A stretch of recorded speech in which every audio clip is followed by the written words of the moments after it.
നമസ്കാരം, മംഗളത്തിലേക്ക് സ്വാഗതം. നീണ്ട കാത്തിരിപ്പിനും ആകാംക്ഷയ്ക്കും ഒടുവിലാണ് കോൺഗ്രസ് തങ്ങളുടെ മുഖ്യമന്ത്രിയെ പ്രഖ്യാപിച്ചത്.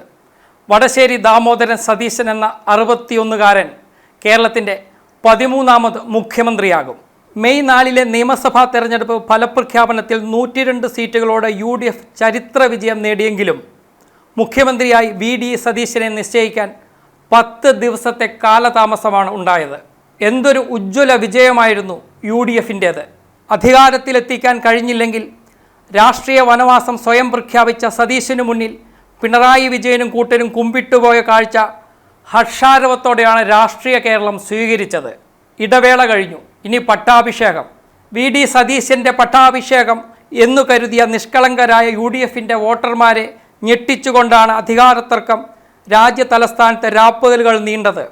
ഇതിനിടയിൽ ഗ്രൂപ്പ് തർക്കങ്ങളും പക്ഷം ചേരലുകളും കാരണം UDFനും കോൺഗ്രസിനും സംഭവിച്ച മുറിവുകൾ നിരവധിയാണ്. ഒന്നാമതായി, ഇത്ര വലിയൊരു വിജയത്തിൻ്റെ നിറം കെട്ടുപോയി. നേതാക്കളെ, നിങ്ങളാണ് ഉത്തരവാദികൾ. LDFൻ്റെ 10 വർഷത്തെ ഭരണത്തിന് അന്ത്യം കുറിച്ച് 102 MLAമാരുമായി നേടിയ ഉജ്ജ്വല വിജയത്തിൻ്റെ ആവേശം മുഖ്യമന്ത്രി കസേരയ്ക്കായുള്ള തർക്കത്തോടെ ഇല്ലാതായി. ഉത്തരവാദികൾ നിങ്ങൾ മാത്രം. കോൺഗ്രസ് ഗ്രൂപ്പ് രാഷ്ട്രീയത്തിൽ നിന്നും മുക്തമായെന്ന് ആരെങ്കിലും ധരിച്ചിട്ടുണ്ടെങ്കിൽ അതിനെ ബുദ്ധിശൂന്യതയുടെ അങ്ങേയറ്റമെന്ന് വിശേഷിപ്പിക്കാം. നിങ്ങൾക്ക് തെറ്റുപറ്റിയെന്ന് മനസ്സിലായി കാണുമല്ലോ. VD സതീശൻ, KC വേണുഗോപാൽ, രമേശ് ചെന്നിത്തല എന്നിവർക്കായി അണികൾ സംസ്ഥാനത്തുടനീളം ഫ്ലെക്സുകൾ നിരത്തി നടത്തിയ തെരുവ് യുദ്ധം യഥാർത്ഥത്തിൽ മലർന്നു കിടന്ന് തുപ്പുന്നതിന് സമാനമായിരുന്നു.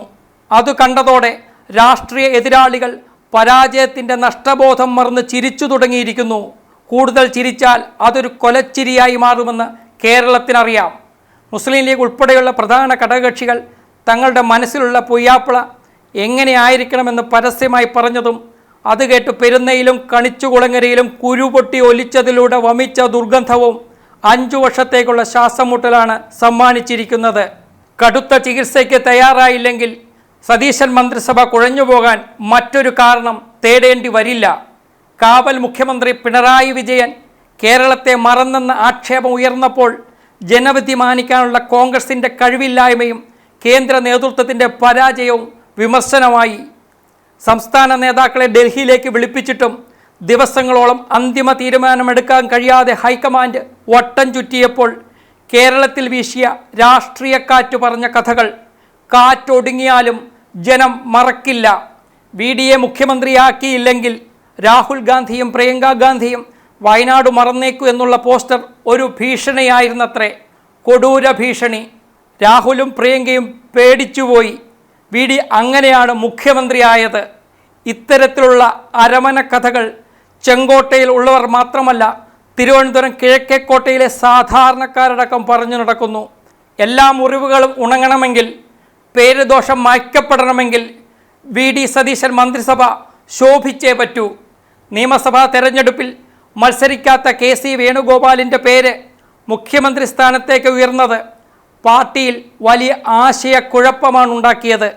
KCക്ക് ഇത്തരത്തിലൊരു വലിയ ആശ ഉണ്ടായിരുന്നതായി അറിഞ്ഞ നിമിഷം രാഹുൽ ഗാന്ധി ഞെട്ടിപ്പോയത്രേ.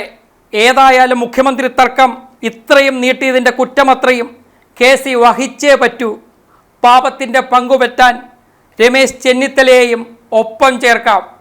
വിവാഹ വീടുകളിലും മരണ വീടുകളിലും വരെ കോൺഗ്രസിൻ്റെ തർക്കം ചർച്ചയായതോടെ താഴെത്തട്ടിലെ പ്രവർത്തകർക്കുണ്ടായ നാണക്കേട് അടുത്ത 5 വർഷം കുളിച്ചാലും പോകുന്നതല്ല. സ്കിറ്റും റീലുകളുമായി പലരും നേടിയെടുത്ത റീച്ചിന് KC, RC, VD എന്നിവരോട് അവർക്ക് നന്ദി പറയാം. മെയ് 23-നകം പുതിയ സർക്കാർ സത്യപ്രതിജ്ഞ ചെയ്തില്ലെങ്കിൽ നിയമസഭ പിരിച്ചുവിടേണ്ടി വരുമെന്ന ഭരണഘടനാ പ്രതിസന്ധി വരെ മാധ്യമങ്ങളിൽ ചർച്ചയാവുകയുണ്ടായി. അതിനുശേഷമാണ് കോൺഗ്രസ്സിന് ഒരു മുഖ്യമന്ത്രി ഉണ്ടാകുന്നത്. കഷ്ടം കോൺഗ്രസേ എന്ന് ജനങ്ങളെക്കൊണ്ട് വീണ്ടും പറയിപ്പിച്ചിരിക്കുന്നു. ചർച്ചകൾ തർക്കമായി നീണ്ടുപോയപ്പോൾ ഇതാണ് ജനാധിപത്യത്തിൻ്റെ സൗന്ദര്യമെന്ന് കോൺഗ്രസ് അനുകൂലികൾ UDF നേതാക്കൾ പറയുകയുണ്ടായി.